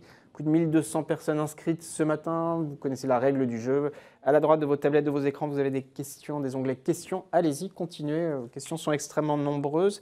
Et c'est tant mieux, si vous nous suivez en replay, vous pouvez revisionner les 2 premiers volets de ce rendez-vous de la DITP. Et vous avez, accompagnant ces vidéos, quelques lignes, beaucoup de liens, de présentations, d'inscriptions ou de renseignements.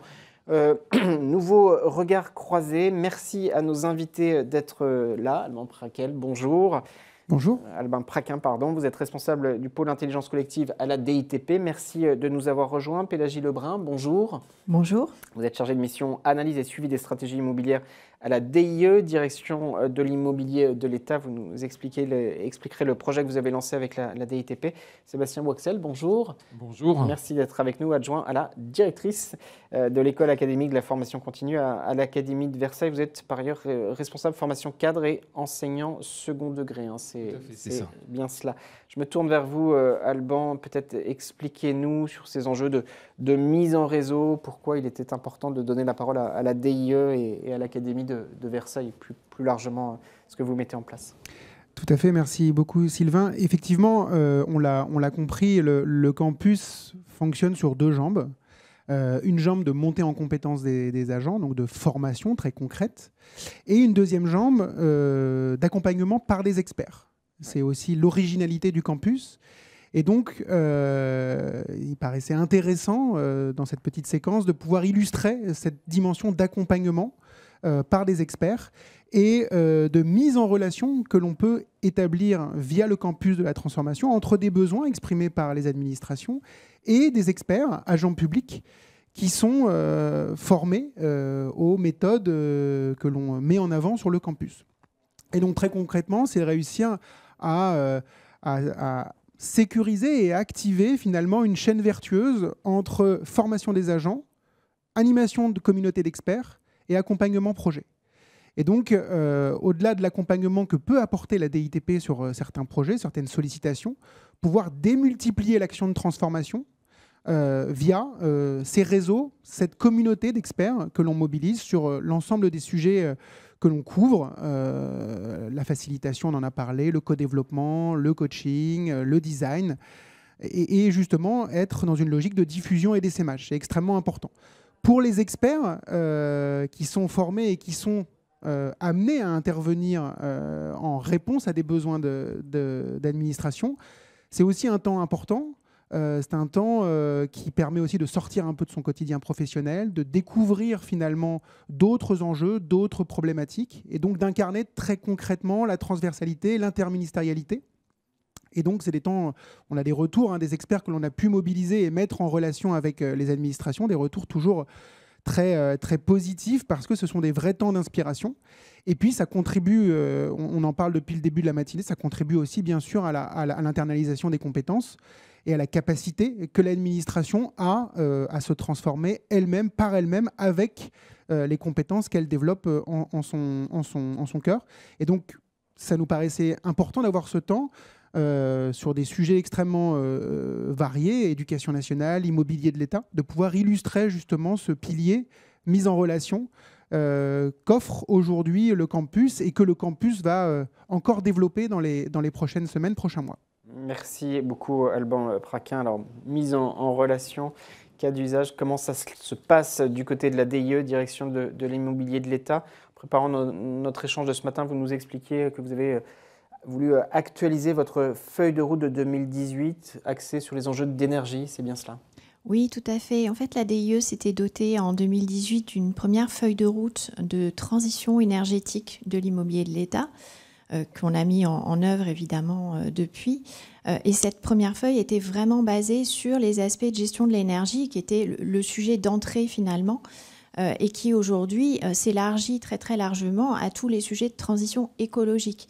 Donc ça va concerner la décarbonation, les matériaux biosourcés, la prise en compte de l'adaptation au changement climatique dans les stratégies immobilières, dans les opérations, et le lien avec plein d'autres sujets également.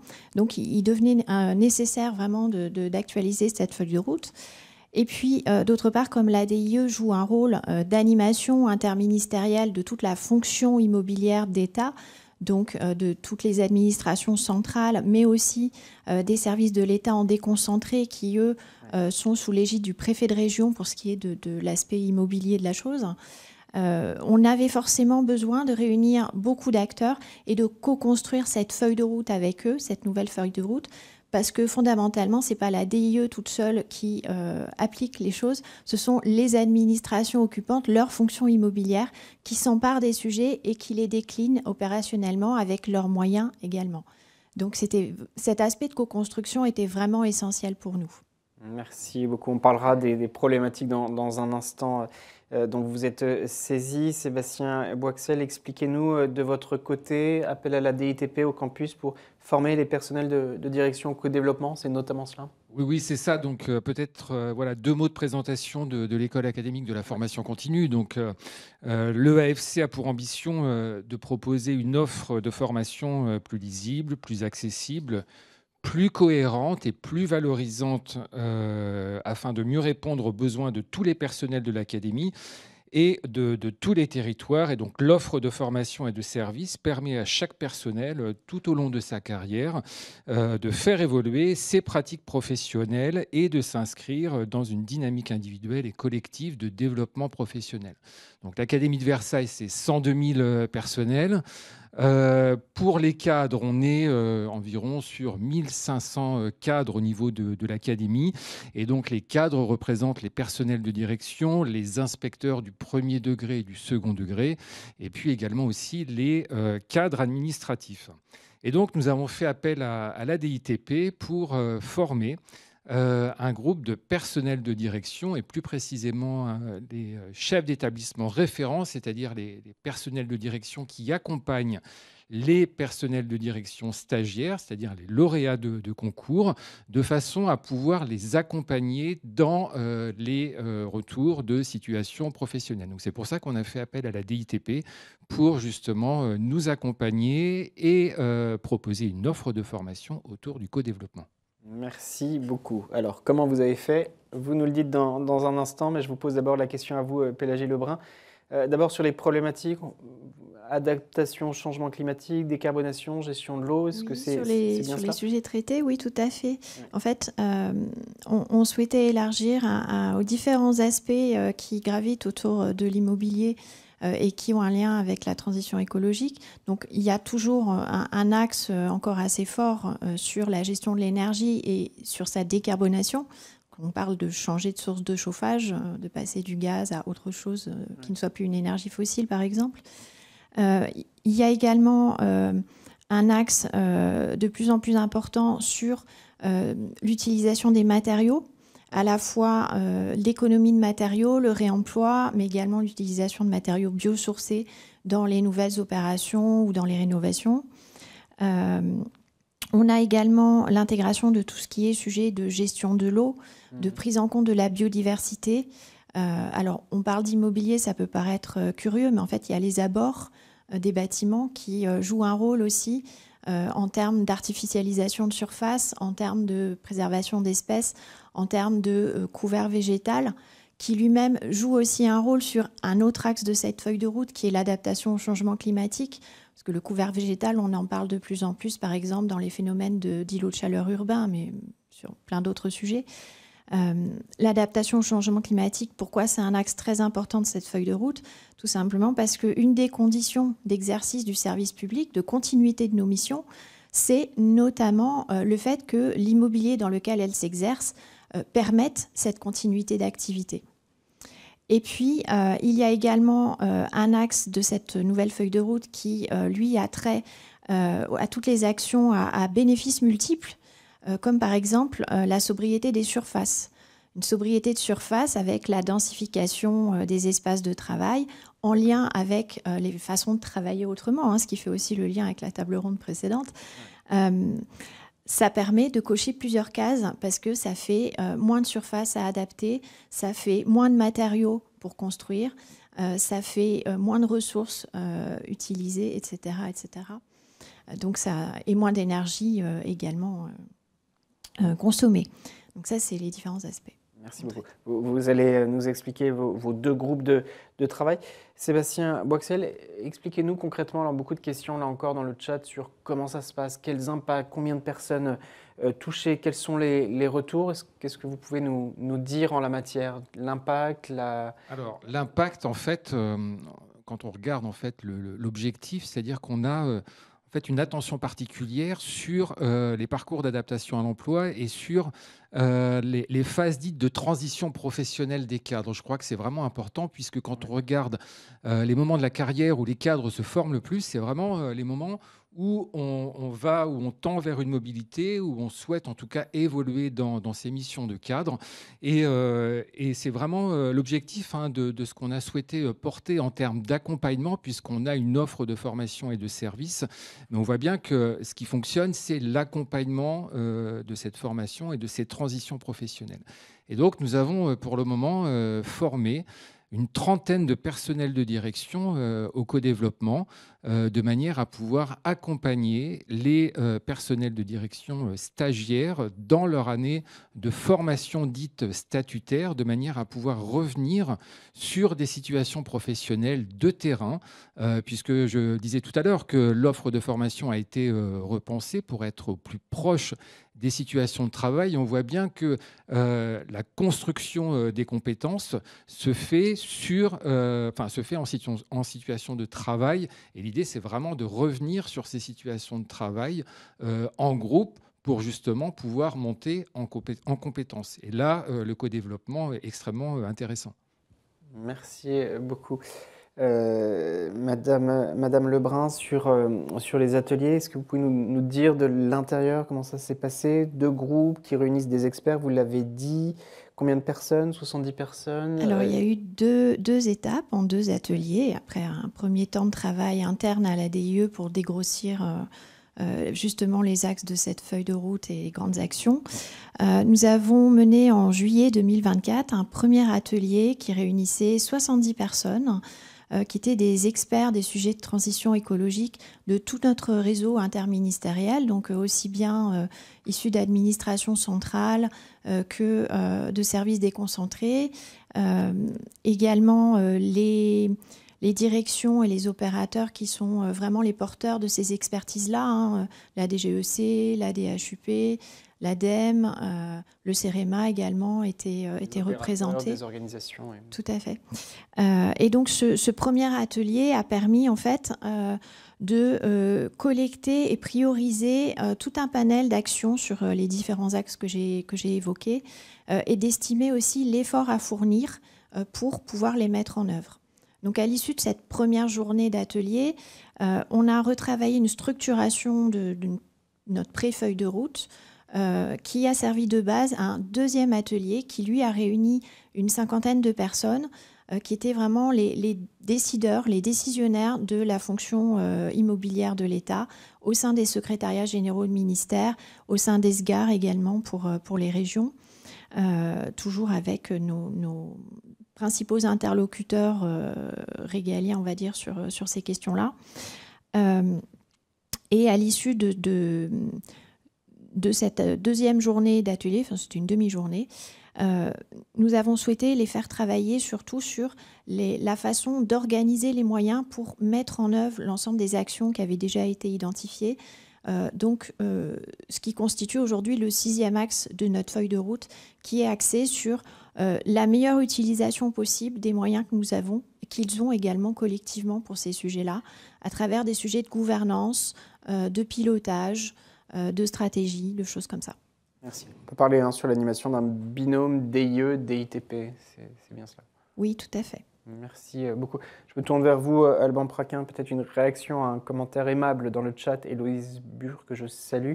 Elle nous écrit « Les formations en design de services et d'intelligence collective permettent de mettre en pratique des outils qui sont des leviers réels de mise en pratique sur le terrain. Ça peut vous paraître abstrait et peu concret, mais c'est tout l'inverse. De nombreux labs au sein des collectivités, par exemple, ont déjà pu mettre en place de réels projets innovants et transformant l'action publique. Tout cela, c'est concret, c'est réel, c'est pragmatique. Oui, c'est tout à fait concret et réel pour enfoncer le clou, si je peux dire. Peut-être des éléments très opérationnels, mais qui sont importants et qui sans doute intéressent les gens qui nous écoutent. Aujourd'hui, notre vivier, cette communauté d'experts, c'est un peu plus de 600 facilitateurs de l'État, partout sur le territoire national, en métropole comme en Outre-mer. C'est un peu plus de 450 agents formés au co-développement. Donc ça commence à être un vivier intéressant. Bien sûr, à la maille de la fonction publique, ça reste relatif et limité, mais néanmoins, on a des viviers qui sont en capacité aujourd'hui d'être activés de manière très concrète et assez rapide. Et donc, comment on les active très concrètement, hein, pour ceux qui nous écoutent? Aujourd'hui, via le campus de la transformation, on en a parlé, possibilité pour les agents de remplir un petit formulaire très simple dans lequel ils présentent leurs problématiques, ils présentent leurs besoins, les réflexions qui ont déjà eu lieu, qui ont déjà pu être menées. Et ensuite, à la DITP, on essaye de réaliser la mise en relation en fonction du besoin exprimé, en fonction du contexte, de ce qu'on a compris du contexte. Parfois, au-delà du formulaire, ça se double avec un petit appel pour bien appréhender les enjeux. On essaye de voir comment mettre en relation et fournir le bon expert à l'administration demandeuse. Et ça, c'est très concret, très opérationnel. Depuis le début de l'année, on a quasiment 2 demandes par semaine qui arrivent via le campus sur les sujets de facilitation. Et la mise en relation se passe bien. Et à ce stade, les retours qu'on a sont bons. Donc voilà, c'est vraiment quelque chose qu'on a envie de développer parce que déjà, évidemment, notre bande passante, nous, à la DITP en propre, elle est limitée, même si on essaye de se démultiplier. Et puis, encore une fois, c'est quelque chose d'extrêmement intéressant pour les agents. On le voit ce matin avec les cas d'usage que l'on a. Éducation nationale, immobilier de l'État, gendarmerie, enfin voilà, des contextes de politique publique extrêmement variés. Et donc pour les agents experts qui ont été formés, la capacité de se projeter sur des thématiques qui ne sont pas les thématiques que l'on traite au quotidien. Alors bien sûr, on ne demande pas à ces agents de devenir experts du fond des sujets, experts des politiques publiques, mais de pouvoir amener la compétence fonctionnelle qu'ils ont développée grâce au campus sur les événements, sur les projets de ces administrations. Donc vraiment, il y a vraiment une idée de boucle vertueuse pour tout le monde, de gagnant-gagnant. C'est pour ça qu'on croit beaucoup en cette mise en relation et en ces enjeux de mise en relation. Sébastien Boxel, peut-être en prolongement, des formateurs interministériels sur des formations spécifiques. Alban parle de boucle vertueuse. Voilà, ça infuse, ça porte un changement structurel. Oui, alors moi, je trouve intéressant en fait, de souligner en fait, que c'est l'accompagnement au changement avec cet effet transformant. Je crois que c'est important de le souligner. Ouais. Et c'est là que l'appui de la DITP est intéressant, puisqu'on n'est pas sur une formation, mais on est bien sur un enjeu de transformation.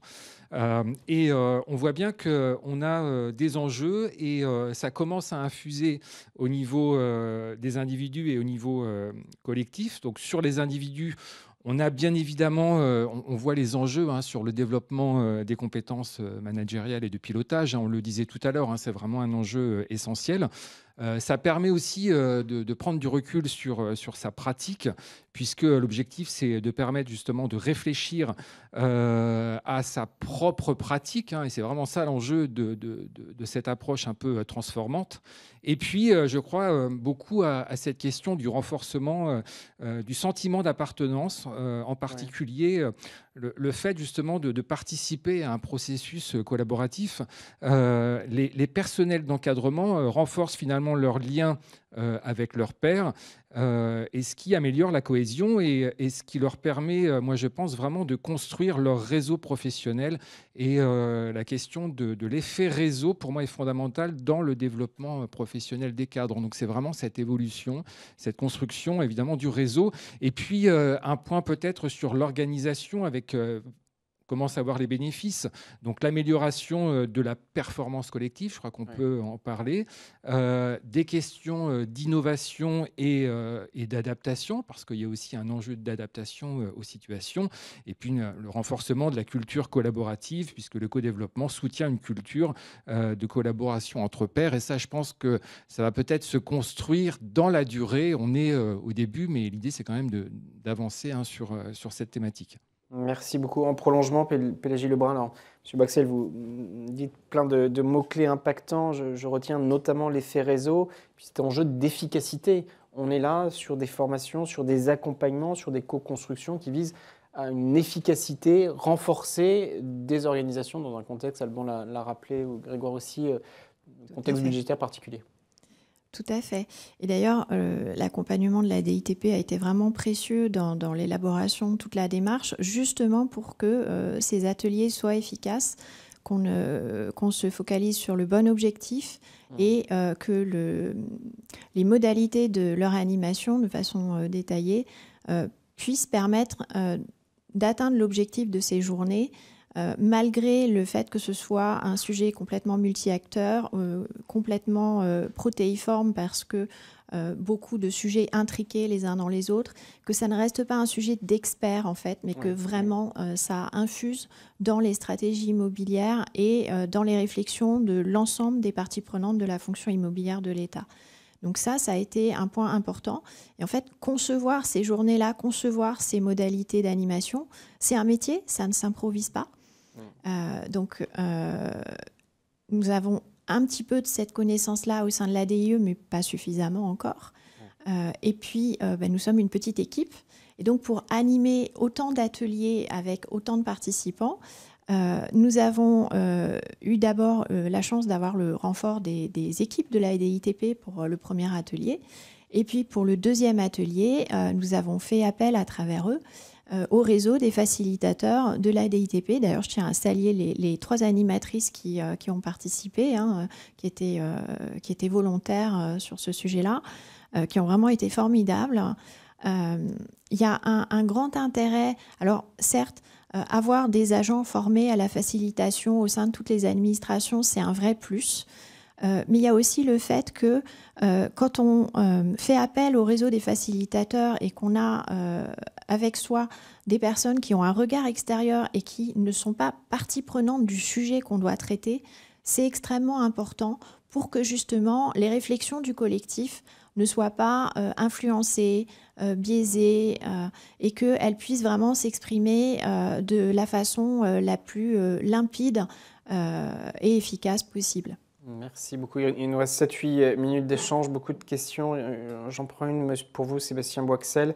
On parle de dizaines de personnes formées, accompagnées. Comment faire en sorte que l'ensemble finalement de l'organisation soit impacté, soit touché par cette transformation?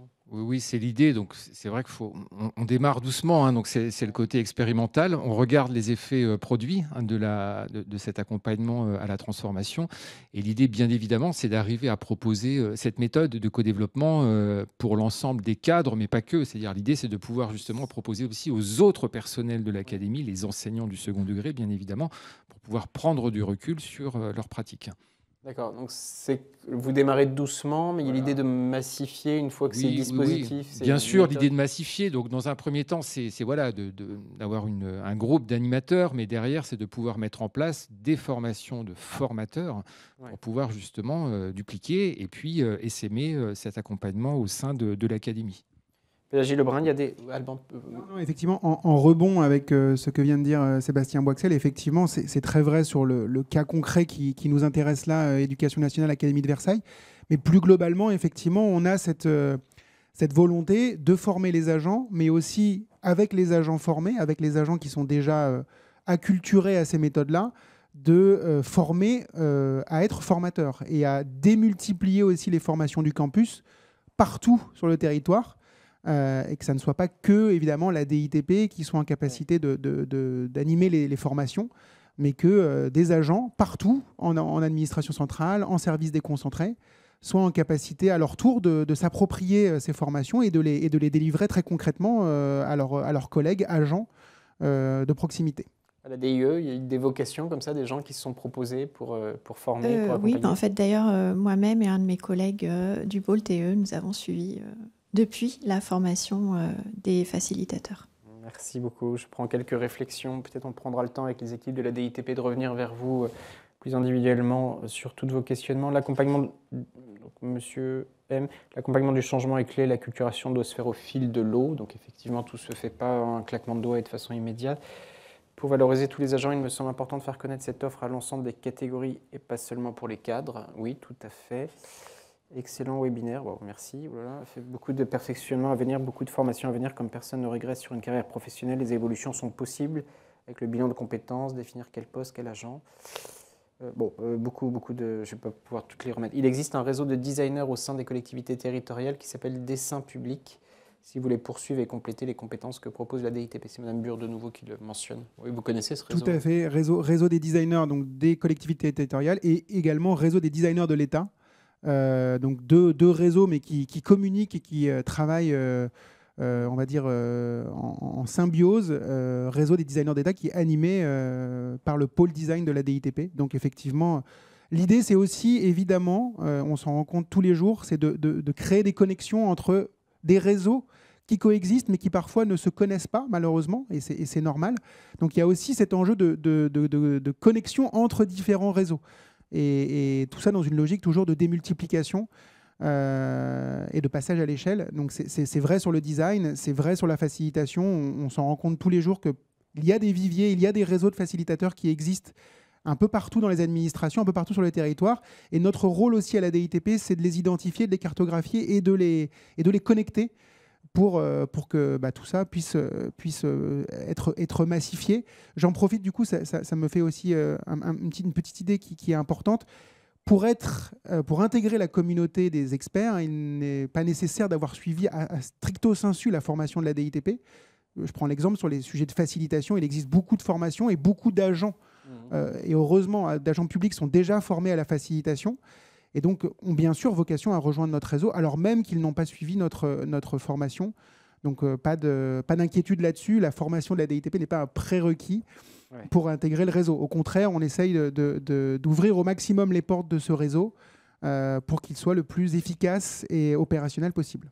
Merci beaucoup. Peut-être un mot de conclusion. On arrive au terme de notre échange. Tout cela est passionnant pour celles et ceux qui nous regardent, qui sont désireux de s'inscrire dans cette démarche. Quel conseil vous pourriez leur donner en conclusion? Allez-y, c'est progressif, vous êtes accompagné, c'est sans risque.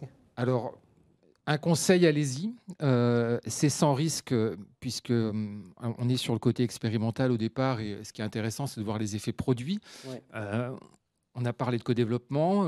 On a également lancé dans l'Académie de Versailles un dispositif de coaching professionnel, également aussi pour les cadres. Et on a lancé enfin une formation au leadership transformationnel, puisqu'on sait que 20% en tout cas des résultats des élèves est lié à l'organisation, en tout cas à la manière dont les chefs d'établissement, les personnels de direction pilotent les établissements. Donc, pour mettre en œuvre toutes ces formations, moi je pense que l'accompagnement est essentiel et je voudrais vraiment remercier la DITP puisque vous m'avez invité à la journée de la transformation au co-développement et au coaching et ça m'a permis de rencontrer l'ensemble des acteurs, des formateurs.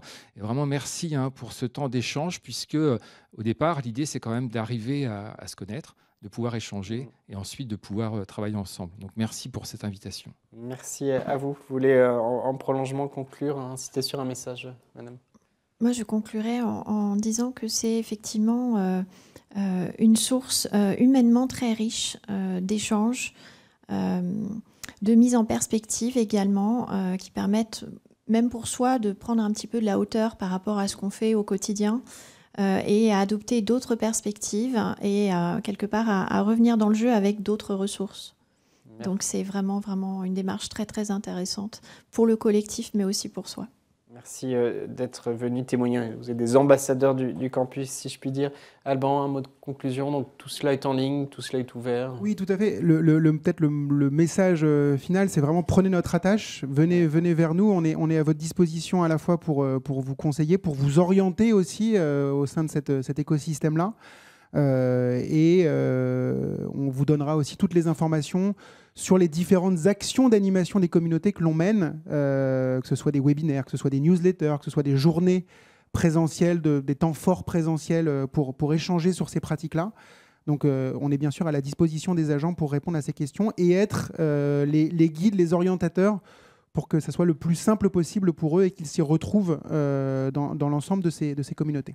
Merci beaucoup à vous trois. Merci aux intervenants de ce webinaire. Rendez-vous de la DITP en 3 parties. Vous pouvez revivre les 3 séquences. On va les mettre en ligne rapidement avec un certain nombre de liens d'informations, de documents en ligne que vous pourrez trouver pertinents pour s'inscrire dans cette démarche. Merci beaucoup aux équipes de la DITP, Grégoire Thiraud, Soulmaz Alaminia, Alban Praquin. Merci aux équipes de la communication, Caroline Florian notamment, pour nous avoir aidés à proposer cette émission. Merci aux équipes d'Acteurs Publics TV et je vous donne rendez-vous pour le prochain rendez-vous de la DITP, c'est le 8 avril sur Service Public Plus, SP+.